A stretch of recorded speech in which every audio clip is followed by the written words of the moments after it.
It's been a full month since Dune Awakening's release, and as new people come to Arrakis, there are plenty of things to dive in on. With that being said, there are a lot of things in the game that I wish had minor tweaks or improvements to them. Things that would make playing again or for the first time more enjoyable. Or things that would improve my current endgame gameplay loop. So in this video today, I want to talk about the quality of life changes we need to see in Dune Awakening. If this is your first time on my channel, the way I do things is by upfronting the knowledge in my videos. So with that being said, let me give you the down and dirty of what we'll be talking about. Basically, I'll be discussing improvements to the building system, making storage a lot more user-friendly, filters or nuance to the circuit system, skill loadouts, various changes to navigating or using vehicles in the game world, accessing the Chom exchange from the Hagga basin, improvements to the quest log or quest system, and a number of other miscellaneous items. Now, I know there are plenty of balance issues in the game right now with PvP, with griefing, with the gameplay loop of the end game beyond a certain point. All that definitely needs love. Those are not the focuses of this video or the foci of this video. They deserve their own topic. I wanted to let you know that ahead of time in case that's what you thought this video was about. Basically, I'm focusing on low impact things that would make gameplay better, more seamless, or more enjoyable that don't require sweeping changes or big dev budget to implement. But that's too long I didn't watch this entire video. So if that's all you wanted to know, please feel free to shut the video down. I want to be respectful of your time. If you are heading out and you found the information in this video helpful, please don't forget to like, comment, or subscribe, as each one of those helps me out in a huge way. Lastly, you can find links below to my other Dune videos, as well as my Twitch, where I stream this game and plenty of others. Well, let's get started on the changes we need in Dune Awakening. My very first quality of life improvement I want is an auto run. Right now, I'm running forward with W, press shift, I'm sprinting. It's a shift is a toggleable, right? Let me have an auto run. Right now, I have to hold down W, navigate with my mouse. This is not too big of a deal when you're on foot, but it's going to piss you off when you're on a buggy going for a long haul to do a bunch of mining. It's okay if you're in an ornithopter because you can just glide, but it pisses you off when you're in any other vehicle where you just want an auto run. Accessing the Chom exchange is also a lot of fun in this game, but it can be a little tedious if you're not in between quests or whatever it is that brings you back here to Arrakis or Harco Village, wherever you're trying to access the exchange from. So what I would like to see is rather than simply being able to do it from here, you can do it from any of the outposts on Hagga Basin. This would allow us, I think it's kind of, you divide this into two different ways. Posting items on it is free, but if you want to buy items from the Chom exchange within Hagga Basin, wherever, you have to pay some sort of fee to have it delivered to that location. This way, you can access the exchange. And because I think what happens is when the exchange is, you have to go to the social hubs to do it. People stop using it as much, and I think it kind of creates a little bit of inertia with the economy. Thus, people can't sell raw resources on it, but they also can't sell schematics as well. And you end up just selling stuff for dirt cheap just to get it out of your bank or whatever it is. I think by having the ability to sell for free off a Hagga Basin, but purchase with a percentage fee, like a 10%, an 8%, something like that, where you go, well, okay, this is 500 Solari, 10% more, I don't care. Oof, this thing's 100,000 Solari. I'll just get in my ornithopter and fly there. That way you can kind of weigh it, because maybe you needed to go there for a quest anyway. It makes a little bit more sense there. You can see what's available before you even make the trip out. I think that is a really cool way to make the exchange accessible for more parts of the game than rather just the social hubs. Speaking of the Chom exchange, I think we need more nuance to navigating the organization of the Chom exchange. So if you don't already know this, every single item has this little indicator to show you the base of how it is produced, what the product type is. So is this going to be iron? Is it steel? Is it duraluminium? Duraluminium? What the hell? Duralinium? It's all these little icons. Well, when it comes to searching for specific unique schematics, sure, you can sort by price, you can sort by expiration, all sorts of ways. But I think if we have some way to either add a filter into this, something that allows me to navigate this a lot better, because as it stands, let's say I go down over here and I click right there on accident. Okay, well, now I'm back to this portion. So it can get really annoying to navigate the unique schematics that you're trying to find specific ones of. So allow me to sort this either by product type, or give me a search bar up here so I can just say, hey, I just want to find all of a specific item, whatever it is. some form of increased, not searchability, but increased capability on the Chome Exchange to navigate this, because right now it just becomes, okay, here's a really good example. I want to look at all the Syndicate armor. I'm going to click through these. There you go. See, if you double click it, it'll maybe too much, or if you click it maybe here or there, it causes a lot of issues where it will close that screen on accident, right? So I click this, Good, I have to really take my time. If I click this one more time, oh, boom, now I'm back to here, and that's frustrating. So Dune affords us tons of skills, right? You have lots of different ones that you can put in here, where you only get 3 slots. Same thing here with your techniques. I think what the game really needs right now is an ability or a set of skill loadouts so that I can have my traversal skills. Let's just do this. And where's the knee? There you go. There's my traversal skills. And then if I want, I'm jumping into prolonged combat. I'm just quickly running through a base to kill some things really quickly. It needs to quickly like swap over to my, I'm putting random combat stuff in here, right? And maybe I have 3 loadouts. 1 for traversal, 1 for melee, 1 for ranged. And I think what you do from there is, you can't just swap at whim. It's got a 30-second timer on it or a 60-second timer on top of the already existing timer of you cannot swap abilities if one is on a cooldown, right? So if I were to use Litany of the Fear, where is this? Which has a 35-second cooldown, you can't swap. So I think even if the game has a 30-second skill loadout cooldown, you still can't do a skill loadout swap if the skill itself is still on a cooldown. I think this prevents a little bit of cheese, because I'm sure if it's any kind of set way, it can be really abused on maybe the deep desert. But this, I think, allows us a lot more flexibility with our active abilities, because I think right now every single skill loadout, no matter how you approach it or what you do, is this. I think that's your base. This is the base for everyone's skills right now. Everyone uses this wire because you need it to traverse the majority of the game, and you're just really going to even use it in all of the dungeons you do and everything. But having some sort of ability swap out and technique swap out to match the current active abilities, I think is the best way to give me a lot of, I guess, flexibility, but also player agency to play how I want. Navigating the world map is a lot of fun because we have all these locations to start off with, and hopefully we'll get way more in the future. But it's actually kind of a pain in the ass to go from Arrakis to Hagga or to Harco or to the deep desert, because you have to manually scrub your way there on the map to go to it. I'd rather double click this, or it says track location. It doesn't really do much for me, right? I can't press a button and then go to where I'm tracking. I have to zoom out all the way, hold right click to go faster all the way down over here to Harco. Let me just double click and bring me to this point on the map, and then I can left click to send my ornithopter there. It looks like in the future, this whole world map will be expanded way more, and it makes more sense why you'd have these little water deposits and fuel deposits. But as it stands right now, it kind of just becomes very cumbersome and annoying to have to do this over and over and over, or do it with your WASD and go real slow. So being able to just quickly snap to the location to then left click and choose how I want to approach it, I think would be a way better way to navigate the world map. In Dune, you're going to get access to 6 different vehicles, and through those, you will also be managing all of their parts. And managing these parts is pretty easy from a color coding perspective, but it's also a little confusing depending on, is it daytime or is it nighttime?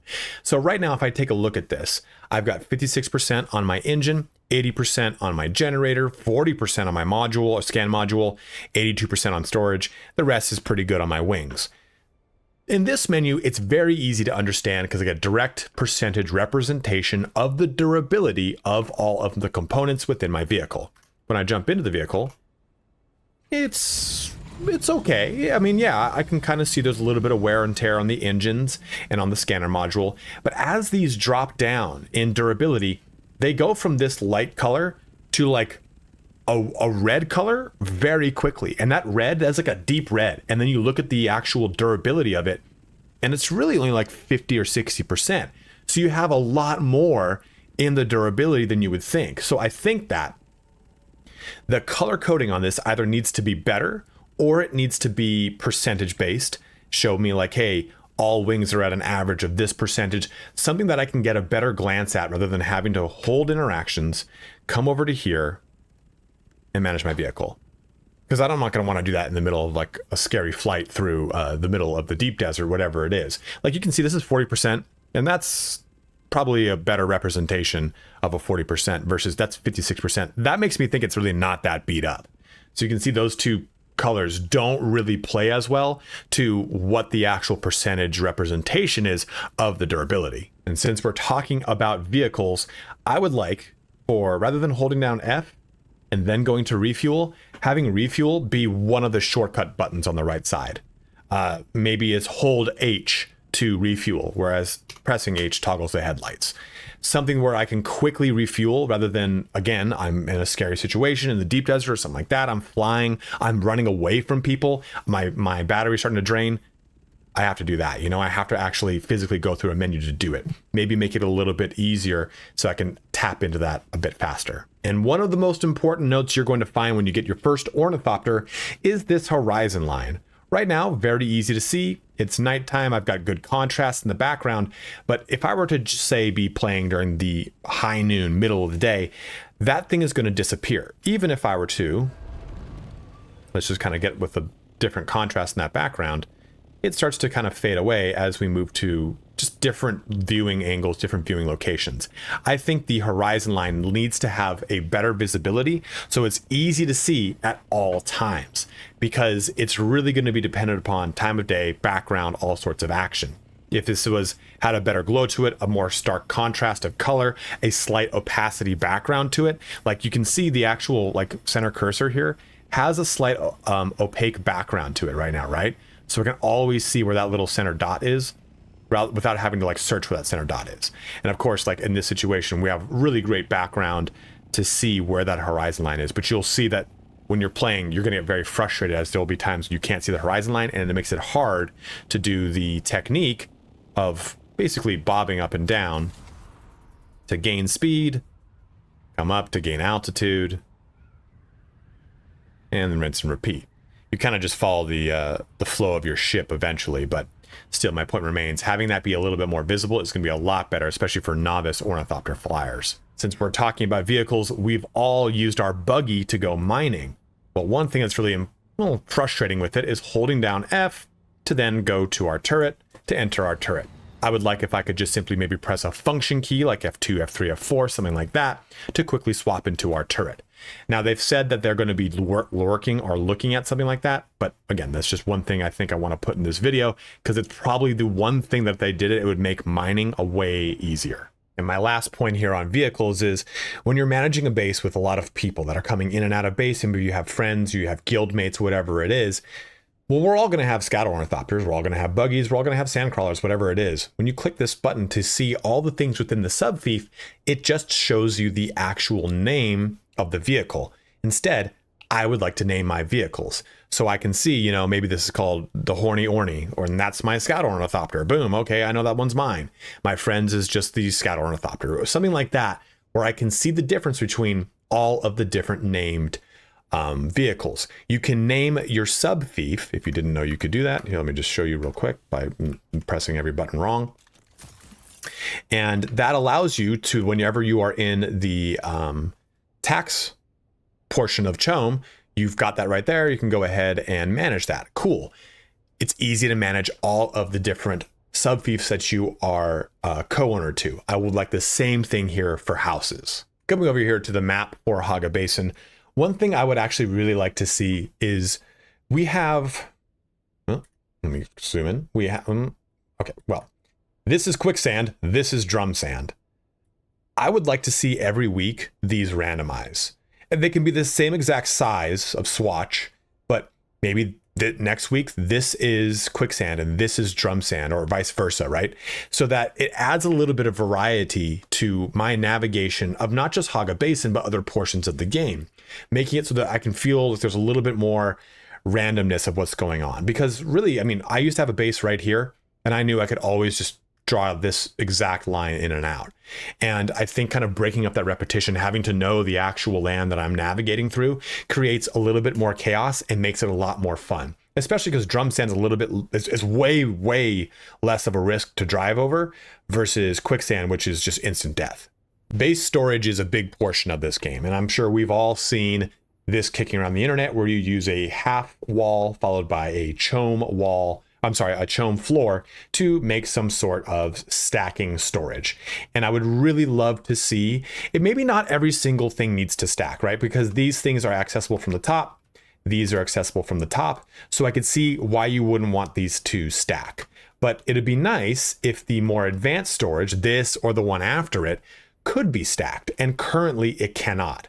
So I would love to see stackable storage, nameable storage, or even color-coded storage, using some sort of customization tool to give this all the swatches that we have access to. Let me color all of my storage devices to say, hey, go get it from the blue chest in this room. Cool, I'll go grab that, thank you. It's easier to navigate and also color code for yourself. Maybe all of these are red. Okay, red is stuff that I get from things that I kill. Maybe all of these are yellow. Okay, those are all salvage materials.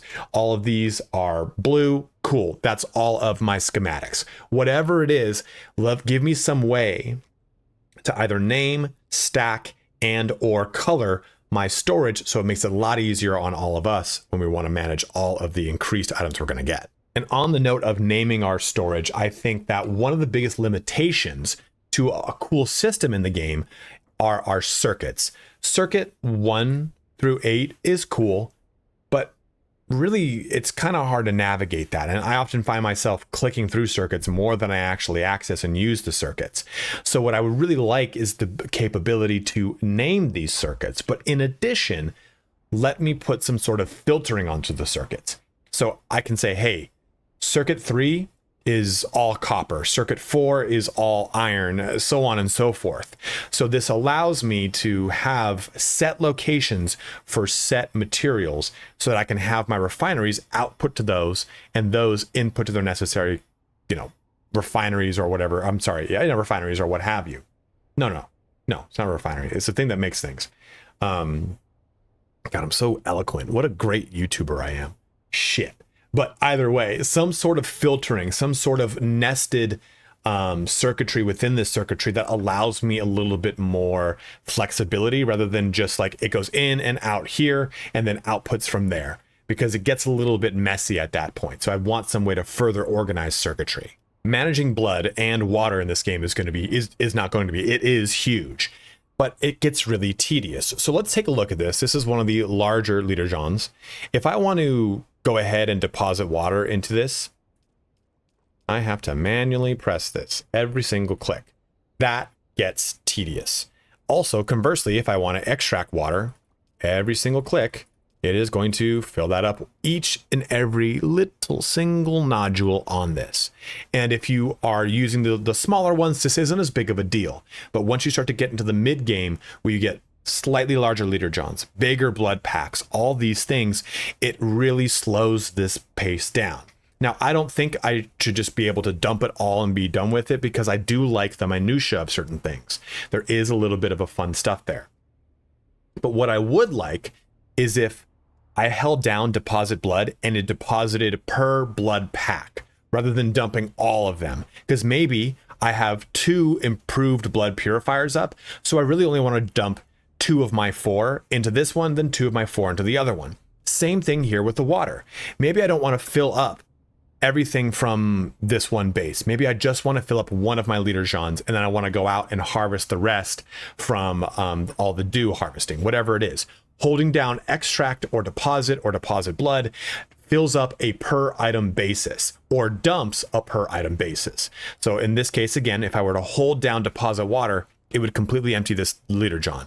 If I wanted to extract it, it would completely fill this. But if I had multiple, it would not fill those unless I do a hold down for every single one. Sure, that is going to kind of make us have to press it 3 times, but it's better than pressing it however many nodules are in that nodule to fill it up every little step. Like this. Like, that is annoying. Oh man, that is just tedious. So I think that'd be a great way to streamline this process. you are going to have a lot of quests. And I'm at a point now where I've completed a good chunk of them, but there's still a couple here and there. And if you've kind of navigated through the journey system or the quest system, it's a little tedious. What I would like to do here is, rather than going through journey, going and clicking this, going and find the specific one, and then pressing track, I can just simply go to the map, find this one, double click it, and now that's the one I've tracked. Or hold down T, and that's the one I've tracked. Or the same thing here. Something where I can quickly flex in between the ones I want to track, rather than having to go to journey, click to here, find the specific one. Because there's another portion of this that I find really annoying as well. That's going to be the next one. But just being able to navigate more of it through the map. Furthermore, my last little note here on quests, they need to kind of clean up the process from doing quests and contacting issuers and going physically to certain locations. Now, with a lot of the kind of like little subquests, these ones that have the little chains, those are usually just simply a contact issuer. But the story quests, which are fine, I honestly find the story quests, these main ones here, to be just fine. These story quests that are linked to the classes and to your respective faction, I think they need a little bit of a cleanup in the way that you do them. Because right now, you'll see if I click these, this will say, enter the slaver base of the sweep, deliver the 2 transmitters to Kara. In between this step and this step, I have to go back to Harko village. I don't know if, sorry, I have to go back to Arrakis. But in the middle of this step, I have to go to Harko village. And then on this one, I have to go to Harko village, and then I have to gotta go back to the basin, then back to Arrakis. But these don't really ever sync up with a lot of your other quests. So it causes this really big point of inertia where you're on the Hagga basin, you're trying to knock out a bunch of quests, you've completed one step of this overarching quest, and it wants you to go back to Harko or back to Arrakis. And that really slows your progress down. I think bookend this. Yeah, start this. Definitely, absolutely. Let me have to go to Arrakis or Harko.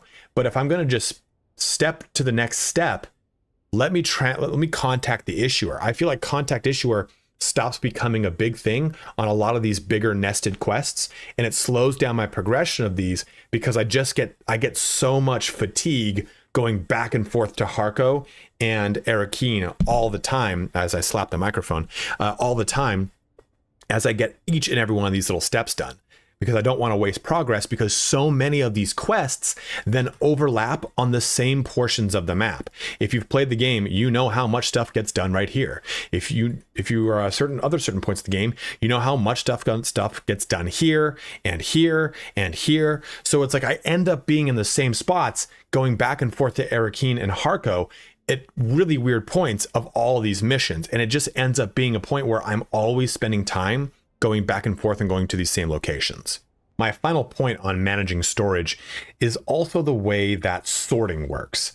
Not to be confused with the sorting hat from Harry Potter. If I come over here, my inventory will remember the sort that I put onto it, the filter as it were. I wish that you could press one button. See how this is unsorted? Let me just press hold down R, and it puts this all into like this, rather than making me do it.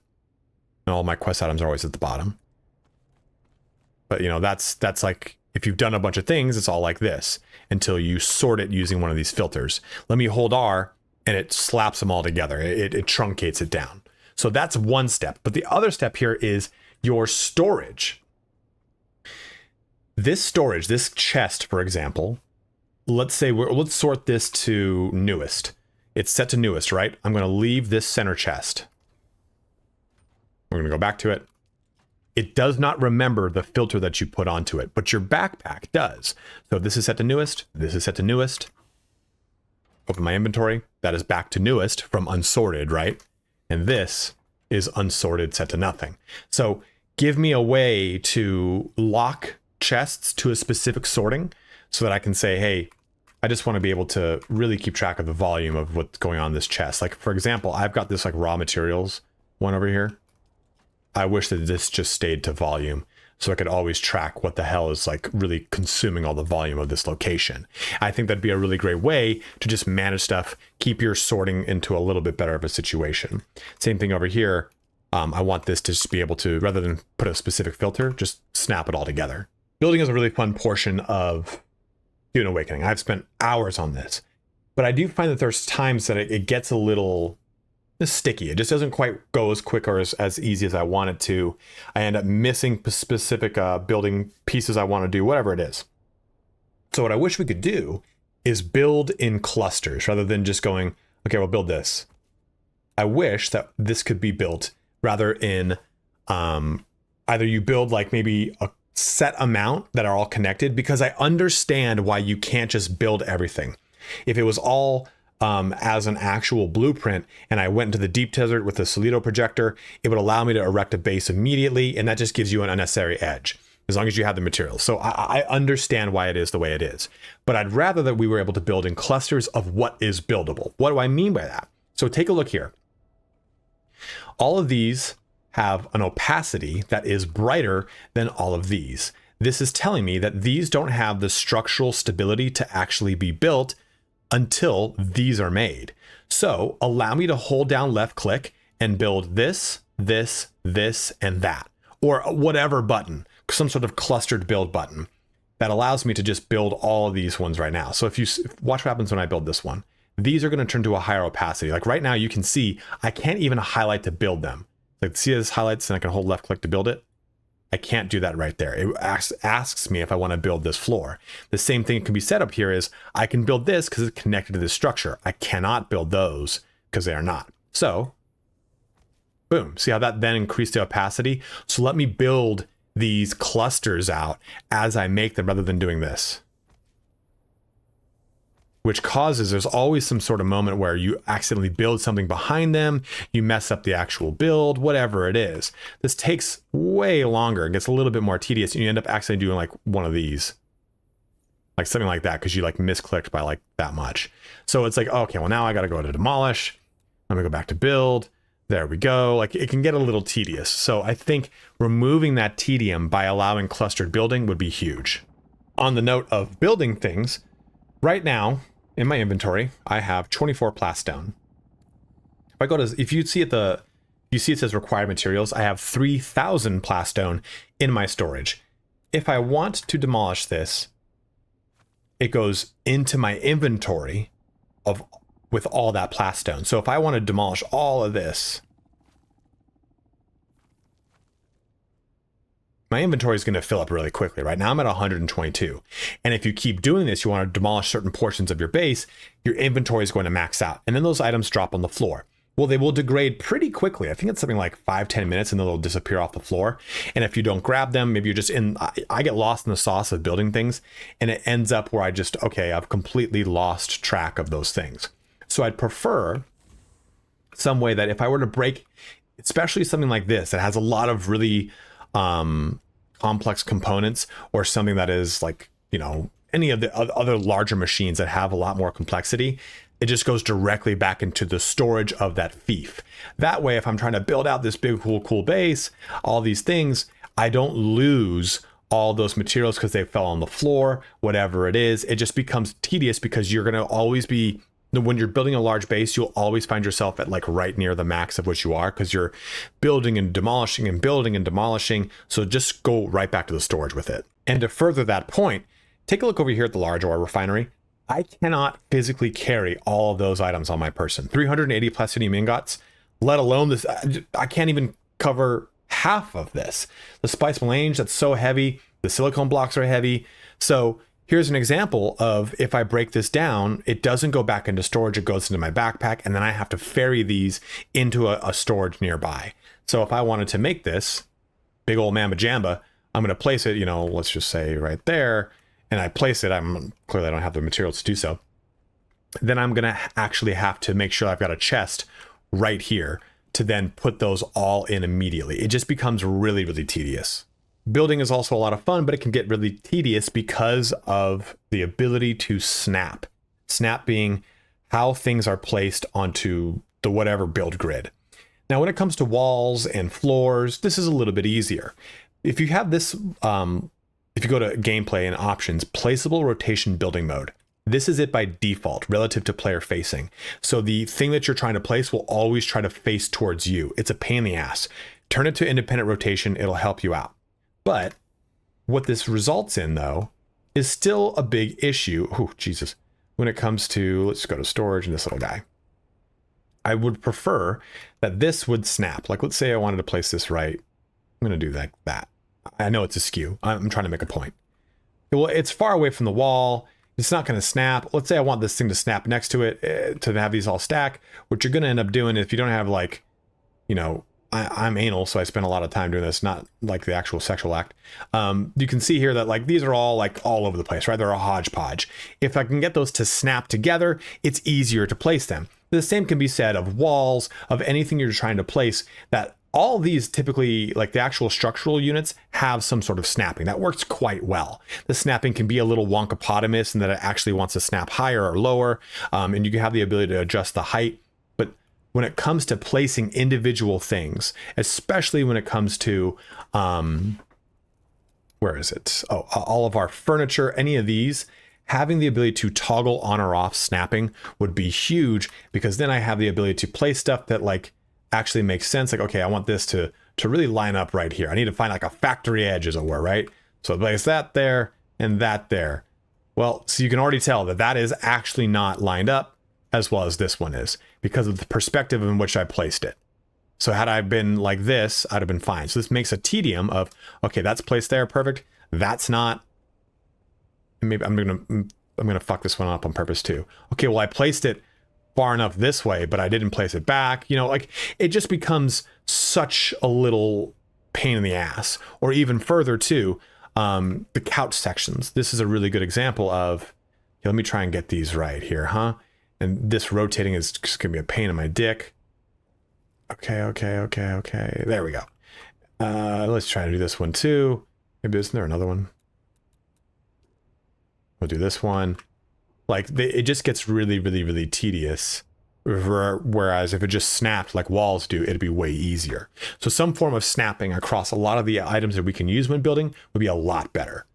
And one of my last notes here on building would be some increase to, or the changed orientation of a lot of the wedge walls or increased angles. Because right now you pretty much make things on a 90 or a 45 degree angle. And if I could have access to, like, here, I've got the Hagga one. This one slapped this old big guy right here. Like, I'm just going to place that there. Can I? No. That's blocked by the light. Like, I can place this thing here, and it kind of fits the overall theme of what I have in mind. But it'd be nice, too, if, like, just the wedge walls in general. Let me go to this. I mean, I can't place anything to fill that gap right there, right? Like, I don't have a steep enough wedge wall to do it. So having an additional angle here, even if it was just something in between 90 and 45, and having a better orientation, right? Because a lot of these too, you've got like this orientation, and then you've got the top side of it. And you can't really have these two all the time do stuff like this. It's very rare that you're going to get a lot of really cool lineups like that, right? Where it's just basically, here, you can make a full wall using these things. But okay, I won't. There we go. There. I was like, what the hell's going on? Something that I can have more angles to play around with this. And we do get the... come on. This is an example of wall snapping pissing me off. Here, we get that one right there. That's not even the right one. This is the right one. So we get kind of a little bit of an in-between right there. But just more wall angles, more wedge walls, more things to play around with, so I can really try to take advantage of these really annoying little situations here where this is the Atreides cool special one. That's just a normal wedge wall, but this won't connect. It needs a steeper angle, stuff like that. There's a lot of these little instances that I've come across too, especially as I've kind of built out more portions of my base that have like interesting angles where I need a better angle of the actual piece to take advantage of it. My final request to close this video out is have the spice prescience button be a hold, or have the ability to, I understand that you can't toggle it off because the RP of it is that you're huffing spice. So you can't like stop a trip mid-trip. Trust me, I've tried. So I think that having the ability to not just accidentally fat finger it, I mean, yeah, you could just say change the bind, right? But still, just have it be a hold, like a very quick hold, like rather than a lot of the holds in this game probably like a full second and a half. I don't know. Maybe it's just a quick half second. So if I accidentally tap Z, I'm not going to be tripping balls on Spice Melange. So something that allows me to use Spice but not accidentally fat finger it. But at that, it brings our video here to a close. So I've covered a lot of little tiny things, little tiny quality of life stuff. And like I said in the intro, this isn't stuff that is drastic. I mean, obviously we want things like more end game stuff or better balancing of PvP in the deep desert. Those require a lot more actual QA and processes that go behind it. A lot of these things are hopefully a lot less impactful from a dev side. It's hopefully easier to implement these things, and it's what I wanted to talk about because I think just those little bits of quality of life would make navigating the base portions of the game way easier and a lot more accessible, so you deal with less menu navigation and a lot better gameplay attached to it, right? Like I think one of the big, if I could have just one thing from this entire video, it would be skill loadouts. The amount of time that I spend swapping skills really annoys me, and in addition to that, I also spend so much time not using skills that I want to use because I'm always having a skill locked away from the Shiga Claw. So those are examples of little things I think would make the game better. If you have other examples of things that you would like to see changed and made into the game, go ahead and let me know in the comment section below. But as always, guys, thank you so much for watching here today. Have a good one and take care.